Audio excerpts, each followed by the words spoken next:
Bismillahirrahmanirrahim. Assalamualaikum warahmatullahi wabarakatuh. Pemirsa, bolehkah menggunakan air laut untuk bersuci? Bersuci itu mungkin berwudu, ya, mungkin juga bisa mandi. Nah, bolehkah menggunakan air laut? Nah, ini pertanyaan yang harus kita jawab karena sekarang musim liburan. Nah, banyak orang pergi ke pantai, banyak orang yang mungkin ke kepulauan dan lain sebagainya, yang itu kemudian di dalam wisata udah masuk misalnya sholat duhur, sholat asar, dah tidak ditemukan air tawar di sana, atau mungkin ada air tawar tapi harus beli dan mahal. Nah, sekarang ketika air laut itu termasuknya salah satu dari air yang suci dan mensucikan, tapi bagaimana sih sebenarnya pandangan ulama terhadap menggunakan air laut untuk toharoh atau untuk bersuci? Nah, itu ya. Kita lihat di sini dari kitab Bughyatul Mustarsyidin, ya. Jawabannya adalah makruh. Ya, jadi menggunakan air laut untuk bersuci adalah makruh, ya. Jika dikhawatirkan akan menimbulkan, ya, dampak negatif bagi yang memakainya. Nah, dari kitab Bughyatul Mustarsyidin, ya. Yukrahu atuhru bima'il bahri, ya. Dimakruhkan bersuci dengan air laut, ya.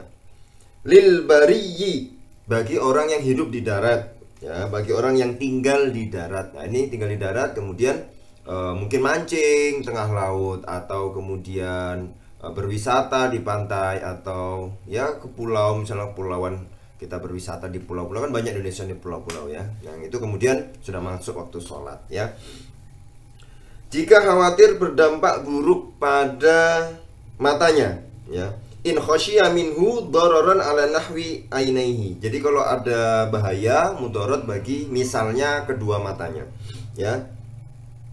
Walau biqauli thiqatin, ya.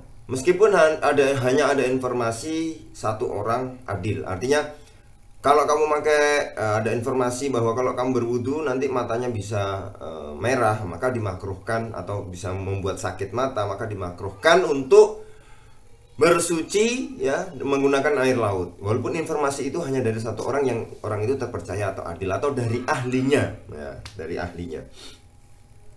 Liman ihya lisba kasyadidil burudati bal intahaqqaqahu haruma, ya.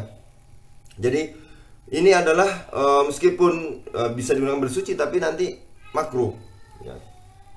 Ini yang misalnya kita lihat juga dalam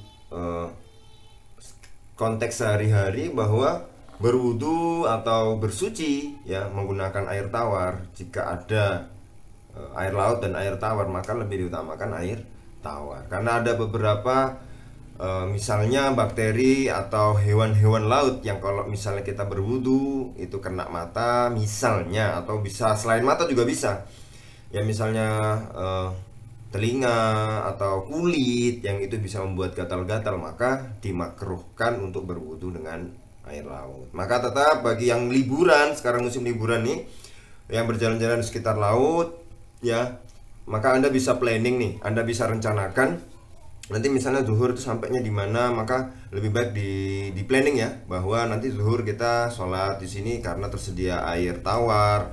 Karena nanti untuk melakukan perjalanan, atau kita misalnya berwisata di pantai bersama keluarga, kita cari pantai yang kemudian sarana prasarananya cukup, ya, mendukung untuk bisa toharoh, untuk bisa bersuci. Nah, ini ya kalau dibilang liburan syar'i, ya bisa juga. Artinya kita tetap liburan, tidak melupakan sholat, sehingga apapun yang ada, ya, bisa kita, anak-anak bisa main, bisa duduk berenang, tapi mungkin mendekati zuhur ganti baju untuk sholat dan lain sebagainya. Dan disitu mungkin disediakan fasilitas, ya, ada masjid, musola yang ada air tawarnya, itu lebih baik, ya. Maka itu tadi, ya, bagaimana hukumnya menggunakan air laut untuk bersuci. Hukumnya makruh jika dikhawatirkan bagi si pemakai akan terjadi sesuatu yang membuat sakit, misalnya matanya. Tapi kalau tidak, ya tidak apa-apa. Baik, para pemirsa, itu tadi sudah kita bahas, ya. Kita berjumpa lagi di video berikutnya. Terima kasih. Assalamualaikum warahmatullahi wabarakatuh.